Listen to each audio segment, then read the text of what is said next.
नमस्कार दोस्तों, मैं कुलदीप सिंह स्वागत करता हूं हमारे अपने चैनल धुरंधर क्लासेस यूट्यूब चैनल पर। दोस्तों, हम सिंपल इंटरेस्ट के बारे में पढ़ रहे थे और सिंपल इंटरेस्ट के बारे में मैंने कल आपको कुछ सवाल करवाए थे और इससे रिलेटेड मैंने सारे कुछ सूत्र भी लिखवाए थे। तो आपने सूत्र याद कर लिए होंगे और मैंने आपको ये भी बताया था कि मूलधन को किससे प्रदर्शित करते हैं, ब्याज को किससे प्रदर्शित करते हैं, साधारण ब्याज को किससे प्रदर्शित करते हैं और उनको कैसे निकालते हैं। तो इसके फॉर्मूले में भी मैंने कल की क्लास में आपको लिखवा दिए थे। तो आपने सारे फॉर्मूले याद कर दिए होंगे। तो मैं एक बात और याद दिलवाना चाहता हूँ कि यदि आप कंटिन्यू रूप से क्लास अटेंड नहीं कर रहे हो तो आप कंटिन्यू रूप से क्लास को अटेंड किया करें, क्योंकि आप ये मत सोचें कि हम जब एग्ज़ाम आएगा और एग्ज़ाम टाइम के पे हम ये कर लेंगे। तो मैं ये बात बोल देना चाहता हूँ कि यदि आप इस तरीके से सोच रहे हो तो आप लास्ट में जाके तो ये भी नहीं समझ पाओगे कि हम क्या पढ़ें और क्या रहने दें, क्योंकि इंपॉर्टेंट एग्जामिनर तो आपको कहीं से भी पूछ सकता है। यदि आपका सिलेबस है तो सिलेबस में कहीं से भी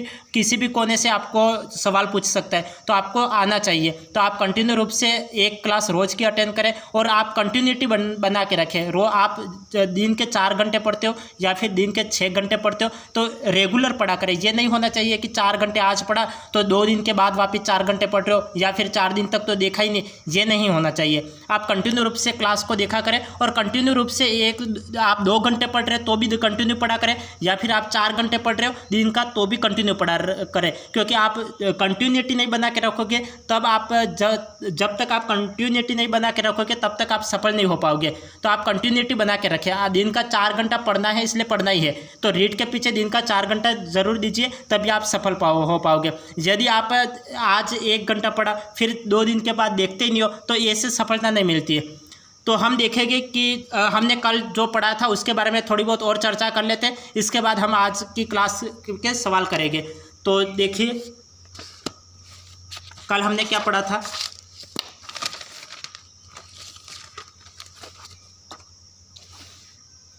कल मैंने आपको बताया था कि मूलधन को हम इंग्लिश में प्रिंसिपल बोलते हैं और प्रिंसिपल को पी से प्रदर्शित करते हैं। ब्याज को हम इंग्लिश में इंटरेस्ट बोलते हैं और इसे आई से प्रदर्शित करते हैं। जब मैंने कल फॉर्मूले लिखवाए थे, कल मैंने इंग्लिश में इस तरीके से फॉर्मूले लिखवाए थे। तो मूलधन को इंग्लिश में प्रिंसिपल बोलते हैं और इसे पी से प्रदर्शित करते हैं।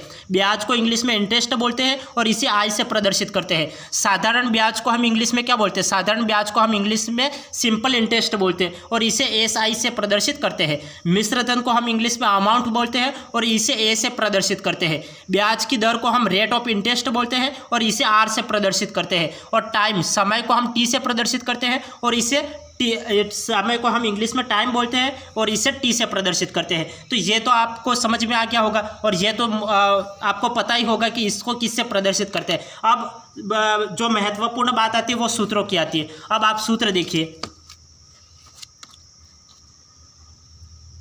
देखिए, साधारण ब्याज ज्ञात करने का क्या सूत्र होता है? तो साधारण ब्याज ज्ञात करने का सूत्र मूलधन इंटू दर इंटू समय बटा 100। साधारण ब्याज ज्ञात करने का सूत्र मूलधन इंटू दर इंटू समय बटा 100। मिश्रधन ज्ञात करने का सूत्र मिश्रधन इक्वल टू मूलधन प्लस साधारण ब्याज। यह मिश्रधन ज्ञात करने का सूत्र है। मिश्रधन इक्वल टू क्या होता है? मिश्रधन इक्वल टू मूलधन प्लस साधारण ब्याज होता है। मूलधन ज्ञात करने का सूत्र मूलधन इक्वल टू क्या होता है? मूलधन इक्वल टू साधारण ब्याज इंटू समय बटा दर इंटू समय। साधारण ब्याज इंटू 100 बटा दर इंटू समय, यह मूलधन ज्ञात करने का सूत्र होता है। 2 मिनट आप रुकिए। अब देखिए, मूलधन ज्ञात करने का सूत्र क्या होता है? तो मूलधन इक्वल टू साधारण ब्याज इंटू 100 बटा दर इंटू समय। ये और दर ज्ञात करने का सूत्र दर इक्वल टू क्या होता है? तो साधारण ब्याज इंटू 100 बटा मूलधन इंटू समय। ये दर ज्ञात करने का सूत्र होता है। तो दर इक्वल टू समझ में आ गया। दर इक्वल टू साधारण ब्याज इंटू 100 बटा मूलधन इंटू समय। साधारण ब्याज को किससे प्रदर्शित करते हैं? देखो, दर को किससे प्रदर्शित करते हैं? दर को हम इंग्लिश में रेट बोलते हैं तो आर से प्रदर्शित करते हैं। अब साधारण ब्याज को एस आई से प्रदर्शित करते हैं। मूलधन को प्रिंसिपल बोलते हैं तो पी से प्रदर्शित करते हैं और समय को टी से प्रदर्शित करते हैं। तो मैं जब सवाल करवाऊंगा तब मैं सीधे शॉर्टकट लिखूंगा। यहाँ पे साधारण ब्याज, मूलधन और समय ना लिख के मैं S I into 100 upon P into T, इस तरीके से मैं लिखूंगा। समय इक्वल टू क्या होता है? समय इक्वल टू साधारण ब्याज इंटू 100 बटा मूलधन इंटू दर होता है। अब यदि आपको मिश्र धन दे रखा है, यदि आपको मिश्र धन दे रखा है और आपको मूलधन ज्ञात करना है, तब मूलधन ज्ञात करने का क्या फॉर्मूला हो जाएगा? तो मूलधन इक्वल टू मिश्र धन इंटू 100/100 प्लस दर इंटू समय। ये फॉर्मूला आपको याद रखना है। जब आप फॉर्मूले याद नहीं करोगे तब तक सवाल नहीं हो पाएंगे, इसलिए फॉर्मूले जरूर याद करें। मिश्र, यदि आपको मूलधन दे रखा है, दर दे रखा है और समय दे रखा है और आपको मिश्र धन ज्ञात करना है, तब ये फॉर्मूला लगेगा मिश्र धन इक्वल टू मूलधन इंटू 1 प्लस दर इंटू समय बटा 100। और मूलधन ज्ञात करने का, यदि आपको मिश्र धन दे रखा है और ब्याज दे रखा है और आपको मूलधन ज्ञात करना है, तब फॉर्मूला हो जाएगा मूलधन इक्वल टू मिश्र धन माइनस ब्याज, मिश्र धन माइनस ब्याज, ये हो जाएगा। अब आगे देखिए, कुछ इंपॉर्टेंट फैक्ट है उसको देखिए। कल मैंने इससे रिलेटेड सवाल भी करवाए थे, धन का n गुना। यदि आपको किसी भी सवाल में इस तरीके से कोई भी दिख जाए कि धन का n गुना हो रहा है या फिर ब्याज का n गुना हो रहा है, ब्याज का n गुना होगा तब फॉर्मूला कुछ अलग बन जाएगा, और धन का n गुना हो रहा है तब फॉर्मूला अलग बन जाएगा। धन का n गुना हो रहा है तब आपको रेट निकालना पड़ेगा या फिर टाइम निकालना पड़ेगा। तो रेट निकालने का फॉर्मूला क्या हो जाएगा? रेट इक्वल टू, रेट का मतलब क्या होता है? दर होता है। तो दर equal to n-1 into 100/t हो जाएगा। तो यदि धन का n गुना हो रहा है और आपको दर, ब्याज की दर निकालने के लिए बोला जाए, तब आपका ये फॉर्मूला लगेगा। ये फॉर्मूला आपको कैसे याद करना है? जो आपको n दे रखा होगा या ये दे रखा होगा कि इसका 2 गुना हो रहा है, इसका 5 गुना हो रहा है, इसका 7 गुना हो रहा है, तो आपको क्या करना है? जो गुना हो रहा है उसमें 1 माइनस करना है, उसमें 1 माइनस करना है। जैसे 2 गुना हो रहा है तो 2 में से 1 को माइनस करो और उसमें 100 का गुणा कर लो और जो समय दे रखा है उसका भाग दे दो। जैसे 2 वर्ष, 3 वर्ष, 4 वर्ष उस तरीके से समय दे रखा होगा। तो इस तरीके से सवाल मैंने कल की क्लास में आपको करवाए थे। यदि आपने कल की क्लास देखी है तो अच्छी बात है, नहीं देखी है तो देख लेना, क्योंकि इससे रिलेटेड मैंने कल की क्लास में सवाल करवा दिए हैं। तो ये सवाल किस तरीके से थे, मैंने कल की क्लास में भी आपको बताया था कि धन का n गुना हो रहा है, तो जो आपको n गुना हो रहा है उसमें से 1 माइनस करना है। तो उसमें से 1 माइनस करके 100 का गुणा कर लो और जो समय दे रखा होगा 2 वर्ष, 3 वर्ष, तो उस समय का भाग दे दो, तो वो आपका रेट निकल जाएगा, दर निकल जाएगी। यदि आपको समय निकालना है, टाइम निकालना है, तब क्या हो जाएगा? धन का n गुना हो रहा है तब n में से 1 माइनस करेंगे, n में से 1 माइनस करके 100 का गुणा कर लो और जो रेट दे रखा होगा उस रेट का भाग दे दो, तो ये समय निकल जाएगा। तो ये दोनों फॉर्मूले आपको याद हो गए होंगे। क्या करना है? धन का n गुना हो रहा है तो जो n दे रखा है उसमें 1 माइनस करना है, यहाँ पे भी 1 माइनस करना है। अब रेट ज्ञात करना है तो समय का भाग दो, समय ज्ञात करना है तो रेट का भाग दे दो। अब आगे देखिए, यदि आपको दे रखा है यदि दर का संख्यात्मक मान समय के बराबर हो तो क्या होगा? यदि बराबर आपको कहीं भी नजर आ जाए, यदि आपको बराबर नजर आ जाए, कब? धन का n गुना हो रहा हो, धन का n गुना हो रहा हो, तब जो दर होती है वो संख्यात्मक मान के समय के बराबर हो, ऐसा आपके कहीं भी लिखा हुआ आ जाए, तो आपको क्या करना है? दर या समय ज्ञात करने के लिए जो n दे रखा है उसमें से 1 माइनस करो और उसका रूट लगा के 10 का गुणा कर लो। ये कब होगा? जब धन का n गुना होगा, जब धन का n गुना होगा तब। देखो, ये देखो, धन का n गुना होगा तब क्या होगा? जब धन का n गुना दे रखा हो और आपको ये दे रखा हो कि संख्यात्मक मान समय के बराबर हो, जो दर है उस दर का संख्यात्मक मान समय के बराबर हो, इस तरीके से बराबर दे रखा है। और कब दे रखा है? जब धन का n गुना हो तब आपको क्या करना है? n में से 1 माइनस करना है। रेट निकालने के लिए भी n में से 1 माइनस करना है, समय निकालने के लिए भी n में से 1 माइनस करना है, और दर और समय निकालने के लिए भी n में से 1 को माइनस करना है, फिर उसका रूट लगा के 10 का गुणा कर लो, आंसर निकल जाएगा। समझ में आ गया? यदि नहीं समझ में आता है तो क्लास को रिपीट करके देखा करें, रिपीट करके देखा करोगे तो समझ में आ जाएगा। क्योंकि यदि फिर भी नहीं समझ में आता है तो आप क्लास को 2 से 3 बार देखा करो, 2 से 3 बार देख लोगे तो अच्छी तरह से समझ में आ जाएगा। अब आगे देखिए, आगे आपको दे रखा है, पहले तो मैंने क्या बताया था? धन का n गुना। अब यहाँ पे दे रखा है ब्याज का n गुना। यदि किसी भी सवाल में दे रखा हो ब्याज का n गुना हो रहा है, तो ब्याज का n गुना हो रहा है तब आपको रेट निकालना है या फिर समय निकालना है। तो आप कैसे निकालोगे? जब आपको रेट निकालना है तो रेट निकालने के लिए आप क्या करोगे? यदि धन का n गुना, तब आप क्या करोगे? n में से 1 माइनस करोगे। लेकिन ब्याज का n गुना दे रखा है तो आपको माइनस भी नहीं करना है, प्लस भी नहीं करना है, जो दे रखा है वो एज इट इज लिख लेना है। तो यहाँ पे n दे रखा था, n को एज इट इज लिखा, उसमें 100 का गुणा करो, और रेट ज्ञात करना है तो टाइम का भाग दे दो, या फिर टाइम ज्ञात करना है तो रेट का भाग दे दो, तो आंसर निकल जाएंगे। समझ में आ गया? यदि ब्याज का n गुना दे रखा है, ब्याज का n गुना, तो आप क्या करोगे, जो लिखा है उसको एज इट इज लिख लोगे। यदि धन का n गुना बोल रहा है, धन का n गुना, तो n में से 1 माइनस करके फिर लिखोगे। धन का n गुना दे रखा है, तब आपको रेट निकालना है, तो आप क्या करोगे, n में से 1 माइनस कर लोगे। लेकिन यहाँ पे क्या दे रखा है, ब्याज का n गुना, ब्याज का n गुना दे रखा है, तब आप क्या करोगे, जो दे रखा है उसको एज इट इज लिख लो और उसमें 100 का गुणा कर लो। रेट ज्ञात करना है तब टाइम का भाग दे दो, और टाइम ज्ञात करना है तब रेट का भाग दे दो। समझ में आ गया? थोड़ा कंपेयर करके हम देखते, चलो कंपेयर कर लेते। अब देखो यहाँ पे ये तो क्या है, ये धन का n गुना है, ये क्या है, ये ब्याज का n गुना है। जब धन का n गुना था तब हमने क्या किया था, n में से 1 को माइनस किया था। टाइम निकालने के लिए भी क्या किया था, n में से 1 को माइनस किया था।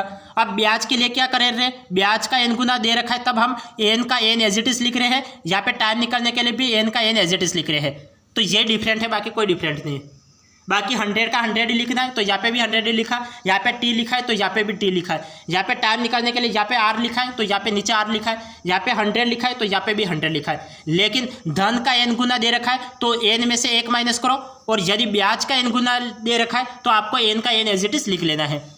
अब यदि ब्याज का n गुना आपको दे रखा है, यदि आपको ब्याज का n गुना दे रखा है और तब आपको ये दे रखा है कि जो दर का संख्यात्मक मान है वो समय के बराबर है, तो ये इस तरीके से दे रखा है, बराबर दे रखा है। जब ब्याज का n गुना हो तब आपको दर या समय निकालने के लिए आप क्या करोगे, n का n एज इट इज लिख लो, क्या उसका रूट निकाल के फिर उसमें 10 का गुणा कर लो, आंसर निकल जाएगा। उसमें रूट लगा के 10 का गुणा कर लो, आंसर निकल जाएगा। बस ये फॉर्मूले आपको याद रखने हैं। ये फॉर्मूले याद होके तभी सवाल हो पाएंगे, जब फॉर्मूले याद नहीं है तो सवाल नहीं हो पाएंगे, सीधी सी बात है, क्योंकि बिना फॉर्मूले के एक भी सवाल नहीं हो पाएगा। तो आपको फॉर्मूले तो याद करने ही हैं। तो समझ में आ गया, यदि दर का संख्यात्मक मान समय के बराबर हो और ब्याज का n गुना दे रखा है, तब आपको क्या करना है, n का रूट लगा लेना है और उसमें 10 का गुणा करोगे तो आंसर निकल जाएगा। अब हम सवालों पे चलते हैं, आज के सवाल करते हैं। देखिए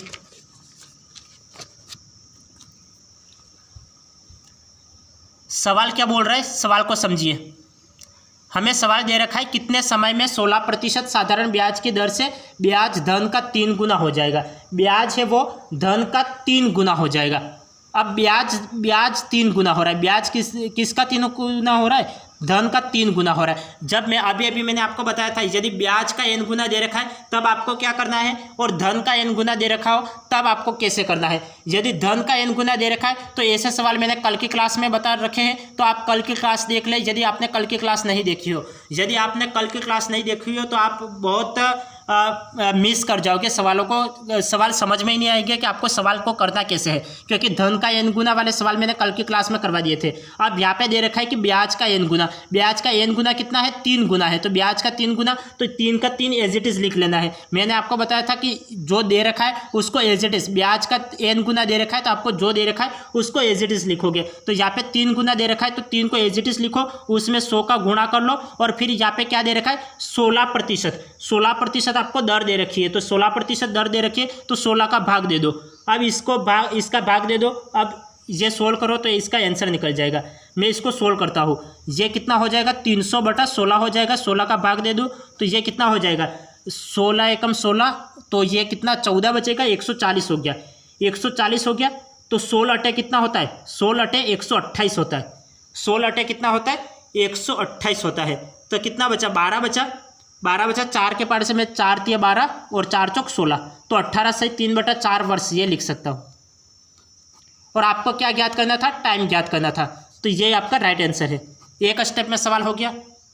यदि आपको फॉर्मूले याद है तो एक स्टेप में सवाल हो जाएंगे। यदि आपको फॉर्मूले याद नहीं है तो एक स्टेप के 10 स्टेप में भी सवाल नहीं हो पाएंगे, क्योंकि बिना फॉर्मूले के एक भी सवाल नहीं हो पाएगा। तो आपको ये तरीका ध्यान में होना चाहिए। या तो आप तरीका ध्यान में रखो या फिर फॉर्मूला याद रखो, कुछ एक तो याद रखना ही पड़ेगा। यदि आपको कोई याद नहीं है तो सवाल छोड़ के आओगे। अब सवाल क्या बोल रहा था, सवाल को एक बार ध्यानपूर्वक वापस समझना। मैं सवाल को वापस समझा रहा हूँ। कितने समय में हमें समय ज्ञात करना है, तो समय के लिए हमें फॉर्मूला याद है क्या, 16% साधारण ब्याज की दर से ब्याज धन का 3 गुना हो रहा है। ब्याज धन का कितना हो रहा है, 3 गुना हो रहा है। ब्याज दे रखा है तो ब्याज दे रखा है तो आपको क्या करना है, जो संख्या दे रखी है उसको एज इट इज लिख लेना है। यदि दे रखा होगा धन का इतना गुना हो रहा है, अब ये तो ब्याज धन का 3 गुना दे रखा है, अब धन का n गुना दे रखा है, ब्याज नहीं दे रखा होता तो हम क्या करते हैं, 3 में से 1 को माइनस करते फिर 100 का गुणा करते हैं। लेकिन यहाँ पे दे रखा है ब्याज का 3 गुना दे रखा है, ब्याज का 3 गुना दे रखा है तो हम क्या करेंगे, जो संख्या दे रखी है उसको एज इट इज लिखेंगे। 3 का 3 मैंने एज इट इज लिख लिया, उसमें 100 का गुणा करवाओ और फिर जो संख्या दे रखी है उसका भाग दे दो। पीछे से चलो, ऐसे इस टाइप से सवाल करने के लिए आप पीछे से चलो। पीछे से कैसे चलोगे, लास्ट से देखो, ये 3 गुना हो रहा है, किसका 3 गुना, ब्याज का 3 गुना हो रहा है। यदि धन का 3 गुना, ये ब्याज नहीं दे रखा होता, ये ब्याज नहीं दे रखा, मैं कल के सवाल को वापस समझा रहा हूँ। कल के सवाल में हमने क्या किया था, यहाँ पे ब्याज नहीं दे रखा हुआ था कल के सवाल में, तो हमने क्या किया था, धन का 3 गुना दे रखा था, तो 3 का 3 गुना, तो हम 3 में से 1 को माइनस कर देते थे। 3 में से 1 को माइनस किया 2, और 2 में 100 का गुणा करवाया 200, 200/16 लिखते थे, फिर इसको सोल्व करते थे और उसका आंसर निकालते थे। लेकिन आज के सवाल में क्या दे रखा है, यहाँ पे ब्याज दे रखा है, तो ब्याज का 3 गुना, तो हम क्या करेंगे, 3 जो दे रखा है उसको एज इट इज लिखेंगे। डिफरेंट तो समझ रहे हो ना, धन का n गुना दे रखा है तो उसमें से 1 माइनस करके फिर लिखोगे, और यहाँ पे ब्याज का 3 गुना दे रखा है तो 3 का 3 एज इट इज लिखोगे। 3 का 3 एज इट इज लिख लिया, इसमें 100 का गुणा करवा लिया और जो 16 दे रखा है उसका भाग दे दो। जब इसको सोल्व करोगे तो आपको ये आंसर प्राप्त हो जाएगा। तो एक स्टेप में सवाल हो जाएगा, एक स्टेप में सवाल हो जाएगा। समझ में आ गया किस तरीके से सवाल को करना है, किस तरीके से सवाल को करना है, समझ में आ गया। अब आगे देखिए, आगे आपको दे रखा है, देखिए आगे आपको दे रखा है, यदि दर का संख्यात्मक मान समय के बराबर हो, यहाँ पे दर का संख्यात्मक मान समय के बराबर हो, दर का संख्यात्मक मान समय के बराबर हो, तो किस दर से किसी धन का ब्याज धन का 1.44 गुना हो रहा है। अब यहाँ पे ब्याज दे रखा है, तो ब्याज दे रखा है, तब मैंने क्या बताया आपको, यदि ब्याज दे रखा है तो आपको कोई परिवर्तन नहीं करना है, जो दे रखा है उसको एज इट इज लिख लो। हमें क्या दे रखा है, 144 दे रखा है, तो 144 को एज इट इज लिख लो और इसमें फिर इसका रूट लगा लो और उसमें 10 का गुणा करो, आंसर निकल जाएगा। मैंने अभी कुछ समय पहले ये फॉर्मूला बता रखा है कि आपको यदि ब्याज का n गुना दे रखा है और ये बराबर दे रखा है तो आपको क्या करना है, 144 उसका रूट लगा लेना है। तो 144 किसका रूट है, मैं डायरेक्ट कर लेता हूँ या फिर पूरा डिटेल में लिख के बताओ। चलो डिटेल में लिख के बता लेता हूँ। जैसे आपको क्या करना है, रूट लगा लेना है 1.44 और फिर उसमें 10 का गुणा कर लेना है। 144 किसका वर्ग होता है, तो 144 12 का वर्ग होता है, तो मैं 12 लिख लेता हूँ। अब ये यहाँ पे ये क्या होता है, ये वर्ग होता है, 144 12 का वर्ग। यहाँ पे एक संख्या देखो वर्ग हो रहा है तो ये एक जोड़ा बनता है, तो एक जोड़ा, एक संख्या के बाद पॉइंट, एक संख्या के बाद ये पॉइंट आ गया, इंटू यहाँ पे 10 का गुणा कर लो, यहाँ पे 10 का गुणा कर लो। अब यहाँ पे आप 10 का गुणा करोगे तो ये कितना हो जाएगा, ये 10 का गुणा करो तो ये कितना हो जाएगा, 10 का गुणा 1.2/10 का गुणा। जब मैं यहाँ पे ये पॉइंट हटाता हूँ तो यहाँ पे 10 आ जाएगा, ये 10 से ये 10 कैंसिल आउट हो गया, तो 12% इसका राइट आंसर है। 12% इसका राइट आंसर है। कैसे किया सवाल, समझ में आया या फिर नहीं आया, सवाल कैसे किया, समझ में आया या फिर नहीं आया। एग्जाम में ठीक इसी टाइप के सवाल पूछे जाते हैं और आपको ऐसे सवालों के जवाब 1-1 मिनट में निकालने हैं। और आप कैसे निकालोगे, जब आप ज़्यादा से ज़्यादा प्रैक्टिस करोगे तब ऐसे सवालों के आंसर निकल पाओगे। यहाँ पे क्या दे रखा था, सवाल को वापस समझना। यदि दर का संख्यात्मक मान समय के बराबर दे रखा है, दर का संख्यात्मक मान समय के बराबर दे रखा है, जब बराबर की कंडीशन दे रखी है और यहाँ पे दे रखा है किस दर से किसी धन का ब्याज, किस दर से मतलब रेट ऑफ इंटरेस्ट, किस दर से धन का ब्याज धन का 1.44 गुना हो रहा है। यदि आपको यहाँ पे ब्याज नहीं दे रखा होता तब आप क्या करते, यदि आपको ब्याज नहीं दे रखा होता तब आप क्या करते, ब्याज नहीं दे रखा होता तब आप क्या करते, तो जो दे रखा होता उसमें से 1 माइनस करते हैं, फिर उसमें 10 का गुणा करते हैं। लेकिन यहाँ पे ब्याज नहीं दे रखा होता और ओनली धन दे रखा होता, तब आप क्या करते कि 144 में 1 को माइनस करते, फिर रूट लगाते और उसमें 10 का गुणा करते। लेकिन यहाँ पे क्या दे रखा है, ब्याज दे रखा है, तो ब्याज की कंडीशन में क्या करें, देखो जो यदि ब्याज नहीं दे रखा है तो ब्याज नहीं दे रखा है वाले सवाल मैंने कल की क्लास में आपको करवाए। तो कल की क्लास में मैंने लिखा था ना, रूट n-1 और उसमें 10 का गुणा। ये कब, जब धन दे रखा हो, जब ओनली धन दे रखा होगा तब आपको ये फॉर्मूला लगाना है। लेकिन यहाँ पे क्या दे रखा है, ब्याज दे रखा है, तो ब्याज दे रखा है तब आप क्या करोगे, ब्याज दे रखा है तब आप जो दे रखा है उसको एज इट इज लिखोगे। 144 का एज इट इज 144 लिख लिया, उसका रूट लगा लिया और उसमें 10 का गुणा कर लिया। जब मैंने इसमें 10 का गुणा किया तो ये 144 किसका वर्ग है, मुझे पता चला ये 12 का वर्ग है, तो ये 12 का वर्ग एक जोड़े के बाद पॉइंट, तो एक संख्या के बाद पॉइंट आ जाएगा इंटू 10। अब यहाँ पे पॉइंट हटाओ तो नीचे 10 आ जाएगा, 10 से 10 कैंसिल, 12% इसका राइट आंसर आ जाएगा, 12% इसका राइट आंसर आ जाएगा। समझ में आ गया। यदि धन के सवाल और ब्याज के सवाल में क्या क्या डिफरेंट है वो आपको समझ में आ गया होगा, क्योंकि धन वाले सारे सवाल मैंने कल की क्लास में करवाए और आज ब्याज वाले सवाल हम कर रहे हैं। तो यदि आपने पिछली क्लास नहीं दे रखी है तो आप पिछली क्लास को देख लें और फिर इस क्लास को देखा करें। यदि आप डायरेक्ट इस क्लास को देखते हो तो आपको ये समझ में नहीं आएगा। देखो तरीका तो आपको अभी तो पता चल जाएगा और अभी समझ में भी आ जाएगा, लेकिन जब आप एग्जाम में करोगे तब आपको पता नहीं चल पाएगा कि हम इस सवाल को कैसे करें। आपको ये मत कर लेना कि धन वाला जो फॉर्मूला है वो ब्याज में लग रहा है या फिर ब्याज वाले फॉर्मूले धन में लग रहे हैं, ऐसा नहीं होना चाहिए। तो इसीलिए मैं बोल रहा हूँ कि आपको कंटिन्यू रूप से क्लास को अटेंड करना है और आप एक कंटिन्यूटी बना के रखें, रोज की एक क्लास देखना। अब आगे देखिए, आगे आपको दे रखा है, देखिए आगे आपको दे रखा है साधारण ब्याज की दर पर 2000 रुपये की राशि 10 वर्ष में 3600 हो जाती है। साधारण ब्याज की दर पर 2000 रुपये की राशि 10 वर्ष में 3600 हो जाती है। तो ये तो क्या है, ये प्रिंसिपल है, ये मूलधन है और ये क्या है, ये मिश्र धन है। मिश्र धन किसे कहते हैं और मूलधन किसे कहते हैं वो मैं कल की क्लास में आपको बता चुका हूँ कि मूलधन क्या होता है और मिश्र धन क्या होता है। ये कल की क्लास में मैं बता चुका हूँ और कल की क्लास में मैंने आपको जो परिभाषा नहीं लिखवा रखी, और परिभाषा क्यों नहीं लिखवा रखी, क्योंकि परिभाषा वैसे आपको एग्जाम में नहीं पूछी जाएगी, आपको केवल ध्यान में होनी चाहिए कि इसे मूलधन कहते हैं और इसे मिश्र धन कहते हैं। और ये परिभाषा देखने के लिए आप रीट मेंस लेवल 1 और 2 के शॉर्ट नोट्स देखा करें, क्योंकि आपको शॉर्ट नोट्स भी सारे प्लेलिस्ट में मिल जाएंगे। वहाँ पे मैंने सारी परिभाषाएं बता रखी है कि मूलधन किसे कहते हैं और मिश्र धन किसे कहते हैं। तो हमें पता है कि मिश्र धन किसे कहते हैं, मूलधन में हम ब्याज को जोड़ देते हैं तो हमें वो मिश्र धन कहलाता है। तो यहाँ पे मूलधन कितना है, मूलधन तो 2000 रुपये है, तो मूलधन कितना है, तो मूलधन तो 2000 और मिश्र धन कितना है तो 3600 रुपये। ये 3600 कैसे आया, तो मूलधन में हम ब्याज को जोड़ देते तो हमें मिश्र धन प्राप्त होता है। तो ये मिश्र धन कितना है, 3600 रुपये है। अगर ब्याज की दर में 5% की बढ़ोतरी हो जाए तो राशि कितनी हो जाएगी, ये राशि कितनी हो जाएगी ये हमें ज्ञात करना है। तो हमें राशि कितनी हो जाएगी, तो इसके लिए हमें क्या करना है, मिश्र धन हमें ज्ञात करना है। तो हमें फाइनल मिश्र धन हमें ज्ञात करना है। तो फाइनल मिश्र धन कैसे ज्ञात करेंगे, तो यहाँ पे साधारण ब्याज की दर हमें दे रखी है 2000 रुपये, 10 वर्षों के बाद कितने हो रहे हैं 3600 रुपये। तो हम यहाँ पे कितना ब्याज लगा वो हम देख लेते हैं। तो ब्याज निकालने के लिए हम क्या करते हैं, मिश्र धन में से मूलधन को माइनस करते हैं। तो ब्याज को मैं रेट लिख लेता हूँ, तो यहाँ पे इंग्लिश में मैं लिख लेता हूँ, रेट लिख लेता हूँ। 3600 में से 2000 माइनस करो, 3600 में से मैं 2000 को माइनस करता हूँ, 3600 2000, तो 3600 माइनस 2000 तो मुझे कितना 1600 प्राप्त हो जाएगा। तो रेट कितनी हो गई 1600, तो हमें ब्याज कितना लगा 1600 रुपये लगा। अगर ब्याज की दर को हम किससे दर्शाते हैं, आर से दर्शाते हैं।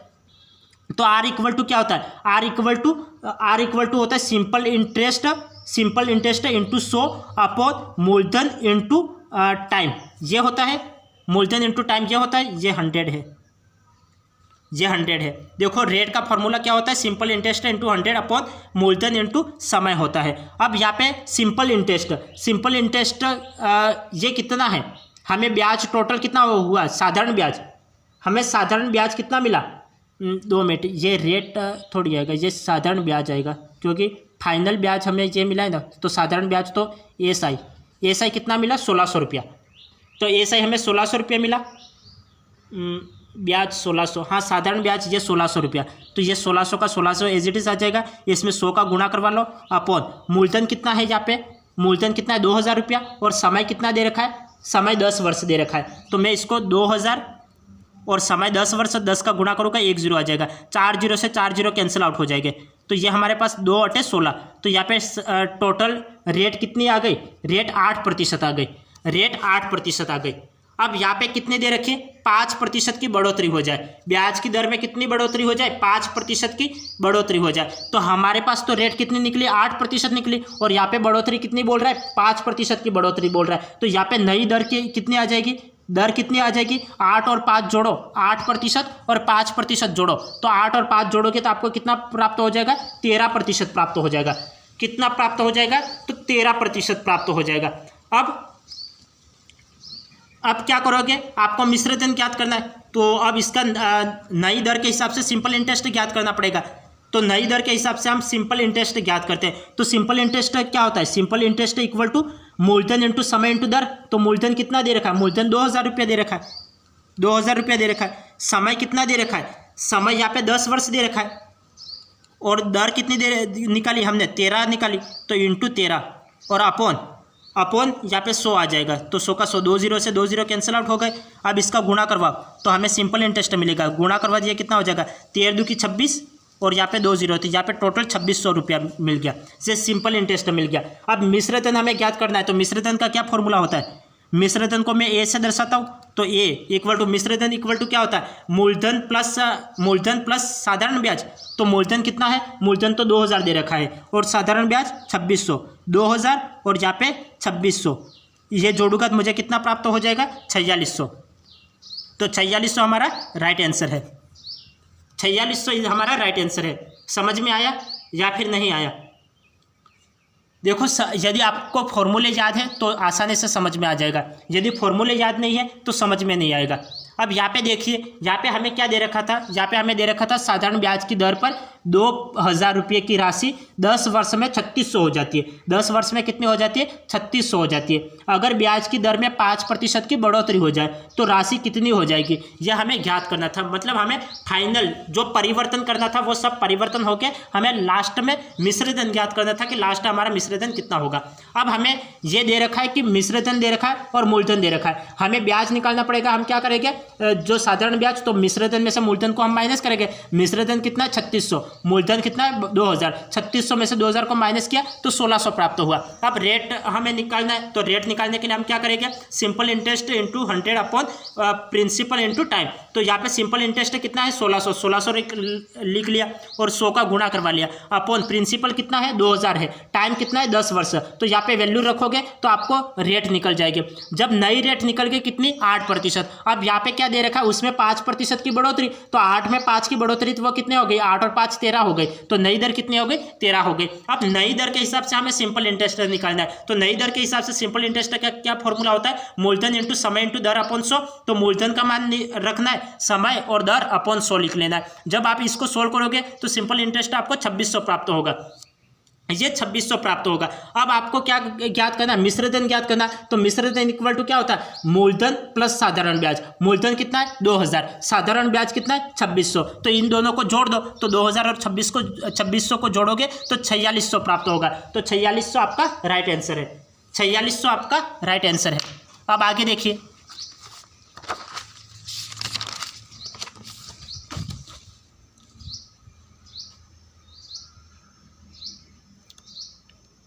यहाँ पे आपको दे रखा है साधारण ब्याज की किसी दर पर 4000 रुपये की राशि 2 वर्ष में 5400 हो जाती है। 2 वर्ष में कितनी हो जाती है, 5400 हो जाती है। अब यहाँ पे हम ब्याज निकालेंगे तो ब्याज क्या हो जाएगा, मिश्रधन में से मूलधन को माइनस करेंगे। मिश्रधन में से मूलधन को माइनस करो, ये मूलधन है और ये मिश्रधन है, तो हमारे पास ब्याज कितना हो जाएगा, ब्याज कितना हो जाएगा, 5400 में से 4000 माइनस करो तो यहाँ पे 1400 हमारा ब्याज हो जाएगा। तो 1400 रुपया हमारा ब्याज हो गया। 2 वर्ष में 14 ये हो जाती है। अगर ब्याज की दर तो हमें रेट ऑफ इंटरेस्ट निकालना पड़ेगा। तो रेट ऑफ इंटरेस्ट कितना होता है, rate of interest equal to simple interest. मैं अब फॉर्मूला नहीं लिख के डायरेक्ट लिख रहा हूँ। सिंपल इंटरेस्ट कितना है, सिंपल इंटरेस्ट ब्याज तो 1400 है, तो 1400 का 1400 एज इट इज, उसमें 100 का गुणा करवाओ। तो यहाँ पे 100 का गुणा अपॉन में क्या होता है, सिंपल इंटरेस्ट इंटू 100 अपॉन यहाँ पे प्रिंसिपल कितना है, 4000। तो 4000 का 4000 एज इट इज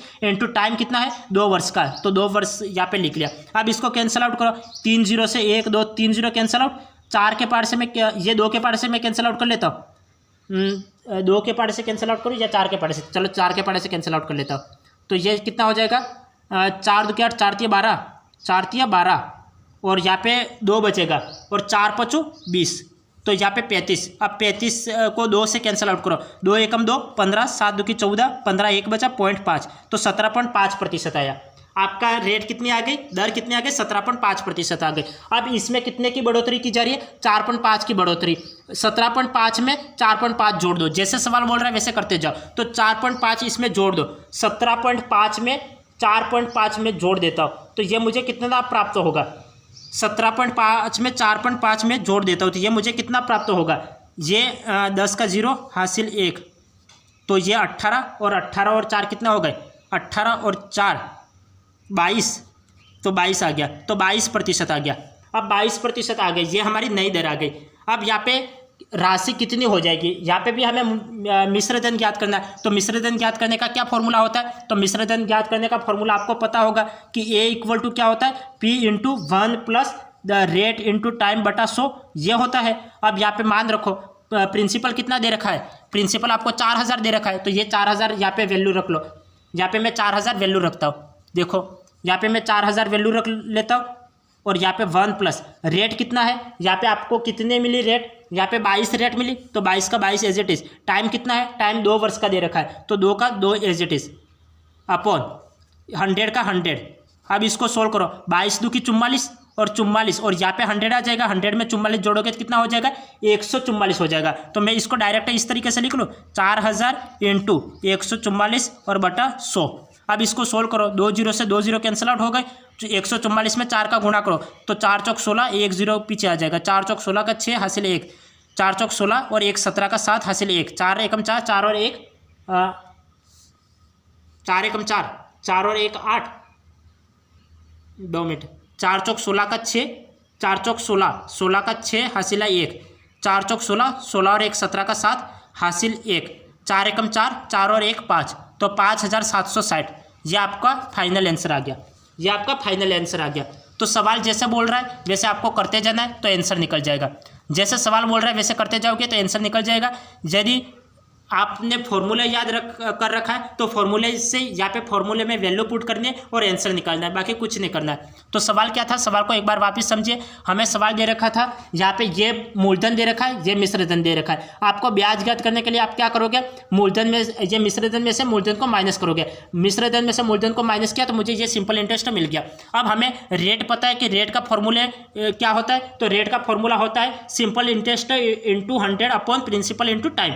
तो यहाँ पे सिंपल इंटरेस्ट का मान रखा 1400 इंटू 100, यहाँ पे प्रिंसिपल कितना है 4000, तो 4000 लिख लिया, और टाइम कितना है 2 वर्ष का 2 वर्ष लिख लिया। जब मैंने इसको सोल्व किया तो मुझे रेट 17.5 मिली। अब यहाँ पे कितना 4.5 बढ़ोतरी दे रखा है, तो यहाँ पे इसमें बढ़ोतरी करनी है, मतलब जोड़ देना है, तो इसको जोड़ दिया। अब हमें लास्ट में मिश्रधन ज्ञात करना है, तो मिश्रधन ज्ञात करने का क्या फॉर्मूला होता है, तो ये फॉर्मूला होता है A = P1 + R × T upon 100। अब इसमें आप वैल्यू रखोगे तो आपको फाइनल ये आंसर मिल जाएगा। जब सूत्र याद है तभी सवाल हो पाएंगे, सूत्र याद नहीं सवाल नहीं हो पाएंगे। अब आगे देखिए, आगे आपको दे रखा है, आगे आपको ये दे रखा है कि 5000 रुपये पर एक निश्चित साधारण ब्याज की दर से 5 वर्ष के बाद 1500 रुपये बतौर ब्याज प्राप्त होते हैं। 6000 रुपये का उसी दर से कितने वर्ष में 2100 रुपये ब्याज प्राप्त होगा। यहाँ पे 2100 रुपये ब्याज प्राप्त होगा। अब हमें यहाँ पे क्या करना है, 2 टाइप से हमें रेट भी निकालनी है और टाइम भी निकालना है। तो रेट और टाइम निकालने के लिए हम क्या करेंगे, यहाँ पे दे रखा है 5000 रुपये, यहाँ पे कितना दे रखा है 5000 रुपये, 5000 रुपये पर एक निश्चित साधारण ब्याज की दर से, एक निश्चित साधारण ब्याज की दर से 5 वर्ष के बाद 1500 रुपये बतौर ब्याज प्राप्त होते हैं। अब यहाँ तक हम सवाल कर लेते हैं। हमें रेट का फॉर्मूला पता है, रेट क्या होता है, तो rate = simple interest into 100 upon principal into time. अब इसमें मान रख लो तो आपको आंसर प्राप्त हो जाएगा। अब यहाँ पे सिंपल इंटरेस्ट, आपको सिंपल इंटरेस्ट तो ये दे रखा है, और ये कितना है, ये तो प्रिंसिपल है, 5000 तो प्रिंसिपल है, और सिंपल इंटरेस्ट कितना है, ये 1500 है। तो 1500 का 1500 एज इट इज में लिख लेता हूँ, और इसमें 100 का गुणा, तो मैं यहाँ पे 100 का गुणा और अपॉन प्रिंसिपल कितना दे रखा है 5000, तो 5000 का 5000 एज इट इज, और इतने इंटू टाइम कितना दे रखा है 5 दे रखा है, तो 5 लिख लो। अब इसको कैंसिल आउट करो, 3 0 से मैं 3 0 कैंसिल आउट कर लेता हूँ। अब 5 के पार्ट से इसको कैंसिल आउट करो, यहाँ पे मैं 5 के देखो 5 5 25 और 25 छंग 150 होता है, 25 छंग 150 होता है। तो फाइनल आंसर क्या प्राप्त हो गया, 6% प्राप्त हो गया। फाइनल आंसर क्या प्राप्त हो गया, 6% प्राप्त हो गया। ये तो रेट निकल गई हमारी। अब सेकंड क्या पूछ रहा है, अब 6,000 रुपये का उसी दर से कितने वर्ष में 2100 रुपये ब्याज प्राप्त होगा। कितने वर्ष में मतलब टाइम हमें निकालना है। अब टाइम के लिए हमारा क्या फॉर्मूला होता है, टाइम के लिए हमारा फॉर्मूला होता है सिंपल इंटरेस्ट इंटू 100 अपॉन, अब यहाँ पे प्रिंसिपल का प्रिंसिपल, अब टाइम की जगह क्या हो जाएगा, रेट आ जाएगा, तो प्रिंसिपल इंटू रेट। अब सिंपल इंटरेस्ट कितना दे रखा है आपको, यहाँ पे आपको सिंपल इंटरेस्ट दे रखा है 2100 रुपये दे रखा है, तो 2100 का 2100 as it is into 100 upon principal कितना दे रखा है, तो प्रिंसिपल आपको अब 6,000 रुपये दे रखा है, तो 6,000 रुपये प्रिंसिपल इंटू रेट आपकी कितनी निकली, 6% निकली, तो 6% का आपको 6% लिख लेना है। अब यहाँ पे इसको सोल्व करो, 3 0 से 3 0 कैंसिल आउट। अब 6 के पार्ट से मैं कैंसिल करता हूँ, तो 6 के पार्ट से मैं कैंसिल करता हूँ तो मुझे कितना हो जाएगा, 6 के पार्ट से मैं कैंसिल कर लेता हूँ, तो यहाँ पे 6 कम 6 ये 76 ये 18 19 20 21 3 बचा 30 हो गया, 6 55 30, तो ये 35 हो गया, 35 हो गया, 6 55 30, तो ये कितना हो गया, 35 हो गया।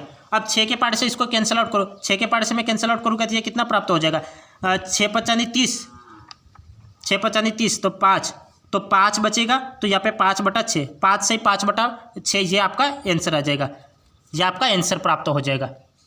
तो ये तो रेट निकल गई, ये रेट कितने निकल गए, 6%, और यहाँ पे समय कितना निकला, 5 से 5/6 वर्ष, यहाँ पे वर्ष लिख लेना।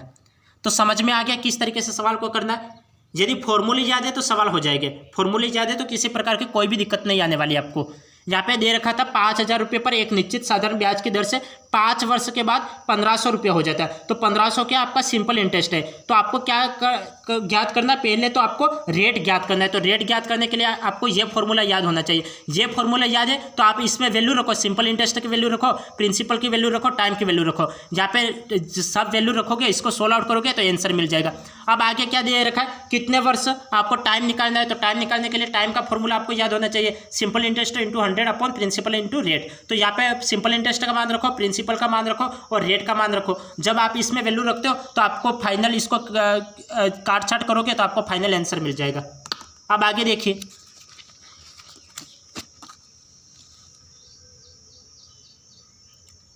आगे आपको दे रखा है 1,500 रुपये, आगे आपको दे रखा है 1,500 रुपये को 10% साधारण ब्याज पर दिया गया, कुछ समय बाद 600 रुपये ब्याज मिला, 600 रुपये ब्याज मिला, 2,500 रुपये उतने ही वर्ष के लिए दिए गए हो तथा बतौर ब्याज 1,200 रुपये मिले हो, तो ब्याज की दर क्या होगी। अब यहाँ पे हमें ब्याज की दर भी ज्ञात करनी है और यहाँ पे टाइम भी ज्ञात करना है, क्योंकि यहाँ पे कुछ समय बाद, तो कुछ समय बाद तो हमें निश्चित समय निकालना है। अब यहाँ पे बतौर ब्याज तो हमें मतलब निश्चित ब्याज भी निकालना है। आप पहले टाइम निकालो, अब यहाँ पे पहले टाइम निकालना है, तो टाइम का क्या फॉर्मूला होता है, तो simple interest into 100 upon principal into rate. अब सिंपल इंटरेस्ट यहाँ पे कितना दे रखा है, यहाँ पे आपको सिंपल इंटरेस्ट ये 600 दे रखा है, यहाँ पे ये तो प्रिंसिपल है 1,500, ये तो क्या दे रखा है, ये आपको प्रिंसिपल दे रखा है। यहाँ पे 600 सिंपल इंटरेस्ट है, 600 इंटू 100 बटा प्रिंसिपल कितना 1,500 और इंटू रेट कितना दे रखा है, 10% दे रखा है, तो 10% रेट। अब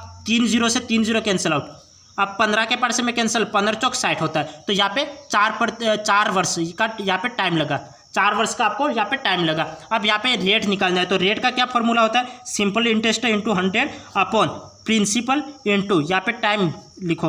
अब सिंपल इंटरेस्ट आपको कितना दे रखा है, यहाँ पे सिंपल इंटरेस्ट आपको 1,200 दे रखा है, तो 1,200 को 1,200 लिख लो इंटू 100 का 100 अपॉन प्रिंसिपल, यहाँ पे प्रिंसिपल कितना है, यहाँ पे प्रिंसिपल 2,500 दे रखा है, तो ये प्रिंसिपल दे रखा है 2,500, तो 2,500 का 2,500 as it is into time कितना 4 वर्ष का लगा। अब इसको कैंसिल आउट करो, मैं इसको कैंसिल आउट करो, 2 0 से मैं 2 0 कैंसिल आउट कर लेता हूँ।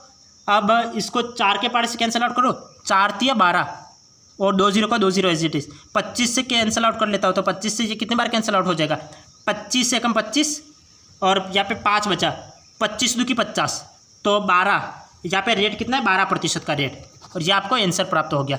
तो समझ में आ गया किस तरीके से हमने सवाल को किया, समझ में आया या फिर नहीं आया। जैसे सवाल बोल रहा है वैसे करते जाना है, कोई ज़्यादा डिफिकल्ट नहीं है। आपको फॉर्मूले याद है तो कोई डिफिकल्ट नहीं लगेगा। यदि फॉर्मूले याद नहीं है तो याद कर लेना, क्योंकि बिना फॉर्मूले के एक भी सवाल नहीं हो पाएगा। तो आपको यहाँ पे समय निकालना था तो समय का फॉर्मूला लगाओ और उसमें वैल्यू रखो और आंसर निकाल लो। यहाँ पे रेट निकालना था तो रेट का फॉर्मूला लगाओ और यहाँ पे फॉर्मूले में वैल्यू रखो और इसको सोल्व आउट करो और ये आंसर निकल जाएगा। यही करना, बाकी कुछ नहीं करना। तो इंपॉर्टेंट क्या, तो फॉर्मूला इंपॉर्टेंट है। जब फॉर्मूले याद है तो सवाल आसानी से हो जाएगा, फॉर्मूले याद नहीं है तो एक भी सवाल नहीं हो पाएगा। अब आगे देखिए, यहाँ पे आपको दे रखा है, एक निश्चित समय में 21% साधारण ब्याज की दर से धन 1/1/2 गुना हो जाता है। उतने ही समय में धन 2 गुना होने की दर क्या होगी? उतने ही समय में दर 2 गुना होने की दर क्या होगी? धन 2 गुना होने की दर क्या होगी?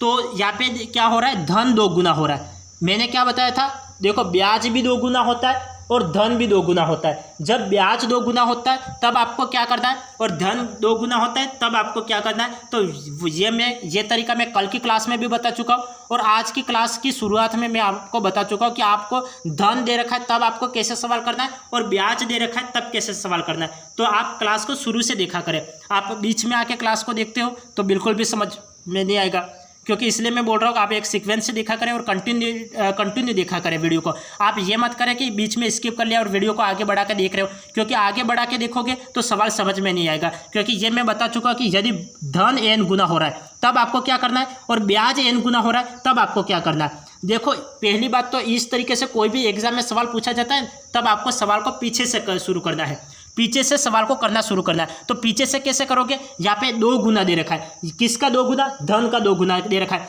जब धन का n गुना दे रखा होगा तब आपको क्या करना है, उसमें से 1 माइनस करना है। और ब्याज दे रखा है तब ब्याज में से तो जो संख्या दे रखी है उसको एज इट इज लिखते हैं। अब धन का 2 गुना दे रखा है तो उसमें 1 माइनस करो, 2 में से 1 माइनस करोगे तो कितना हो जाएगा, 1 आ जाएगा। और अपॉन अब यहाँ से तो ये चले 2 आ गया तो 2 में से 1 माइनस किया तो 1 आ गया, लिख लिया। अब यहाँ पे चलो, यहाँ पे 1 से 1/2, 1 से 1/2 को मैं क्या लिख सकता हूँ, 1.5 लिख सकता हूँ। तो 1 से 1/2 को मैं क्या लिख सकता हूँ, 1 से 1/2 को मैं 1.5 लिख सकता हूँ। और 1.5 में आपको क्या करना है, 1 कम करना है, 1 कम करना है, 1 माइनस करना है। तो 1 माइनस करोगे तो कितना प्राप्त होगा, 0.5 प्राप्त हो जाएगा, 0.5। और अब यहाँ पे क्या दे रखा है, अब आगे चलो, यहाँ पे 21 दे रखा है तो यहाँ पे इंटू 21। अब इसको सोल्व करो तो आंसर निकल जाएगा। जब मैं इसको सोल्व करूँगा तो आंसर मुझे प्राप्त हो जाएगा। अब मैं इसको सोल्व करता हूँ तो ये कितना हो जाएगा, यहाँ पे पॉइंट हटाओ और ऊपर 0 आ जाएगा और 5 के पार्ट से मैं कैंसिल आउट कर लेता हूँ। तो ये कितनी बार कैंसिल आउट हो जाएगा, 5 चौक 20 और 1 21, 1 बचा और 5 दूकी 10, तो 42%। 42% आपका राइट आंसर है। सवाल करने का तरीका समझ में आया? सवाल करने का तरीका समझ में आया? आपको ठीक इसी तरीके से सवाल को करना है। यहाँ पे आपको इस तरीके से कोई भी सवाल दे रखा हो, एक निश्चित समय में 21% साधारण ब्याज की दर से धन इतना गुना हो जाता है और उतने ही समय में धन इतना गुना हो जाता है। तो आपको क्या करना है, सवाल को हमेशा पीछे से शुरू करना है। तो पीछे से शुरू करोगे तो आप क्या करोगे, धन का n गुना दे रखा है तब आपको उसमें से 1 माइनस करना है। 2 में से 1 माइनस किया, 1 लिखा। जो ये दे रखा है उसमें से 1 माइनस किया, इसको मैंने 1.5 लिखा और 1.5 में 1 माइनस करोगे तो 0.5 बचेगा, तो 0.5। अब यहाँ पे इंटू में 21 लिख लिया, पॉइंट हटाया, 0 लिखा, 5 के पाड़े से कैंसिल आउट किया तो 42% आपको आंसर प्राप्त हो गया। 42% आपको आंसर प्राप्त हो गया। अब आगे देखिए,